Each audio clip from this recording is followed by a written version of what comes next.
দেশের সরকারি প্রাথমিক বিদ্যালয়ে মুসলিম শিক্ষার্থীদের বিশুদ্ধ কোরআন তেলাওয়াত শিক্ষা নিশ্চিতকল্পে নুরানি অথবা তালিবুল কোরআন ফাউন্ডেশন কর্তৃক প্রশিক্ষণপ্রাপ্ত একজন করে শিক্ষক নিয়োগ প্রসঙ্গে।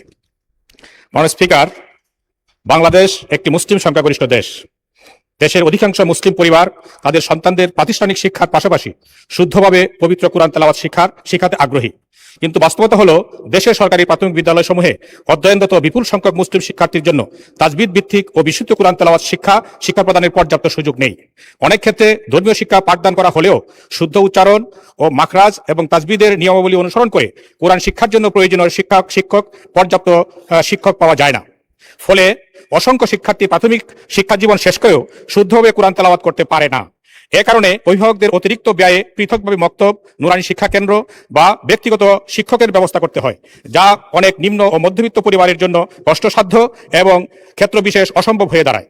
অন্যদিকে নুরানি ও তালিমুল কোরআন পদ্ধতি বর্তমানে শিশুদের শুদ্ধ কোরআন শিক্ষা প্রদানের একটি পরীক্ষিত ও জনপ্রিয় মাধ্যম হিসাবে দেশব্যাপী স্বীকৃত।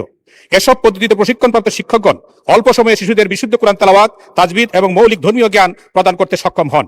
সরকারি বিদ্যালয়, প্রাথমিক বিদ্যালয়গুলোতে এ ধরনের প্রশিক্ষণপ্রাপ্ত শিক্ষক নিয়োগ করা হলে শিক্ষার্থীরা বিদ্যালয়ে প্রাথমিক শিক্ষার পাশাপাশি শুদ্ধ কোরআন তেলাওয়াত শিক্ষা লাভের সুযোগ পাবে এবং ধর্মীয় ও নৈতিক মূল্যবোধ সম্পন্ন নাগরিক হিসেবে গড়ে উঠতে সহায়ক হবে। ধন্যবাদ মাননীয় সদস্য।